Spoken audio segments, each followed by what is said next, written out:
One question that always comes up with Dyson vacuums like the Pencil Vac Fluffy Cones is, how do I install the accessory holder? Sometimes it's even, what is this thing? And it is an accessory holder, but then how do I install it? Where does it go? It's always super confusing. So with this one, the Pencil Vac has an accessory holder, and this one doesn't go on the vacuum, it goes on the base stand right on the back here. So take the vacuum off of the stand or take the vacuum off of the dock.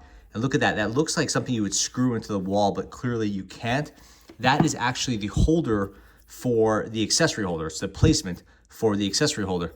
So you want to just go ahead and get this piece, that sort of key-shaped piece, put that at the top and kind of slot it in and then push it down. It'll sort of click into place. I guess it won't click, it'll sort of press into place. Now your accessory holder is there at the back of the charging dock. Now you have a place to put any of the accessories that you may have for the vacuum, and they will be placed right there. It'll look something like that. And now with the dock, when you're charging the vacuum, all your accessories, or the accessory that comes with this one, is right there. Later on, you may get other accessories for this Fluffy Cones, but right now it just comes with this crevasse tool. So yeah, that's it. That is how you use the accessory holder for your Dyson Pencil Vac Fluffy Cones.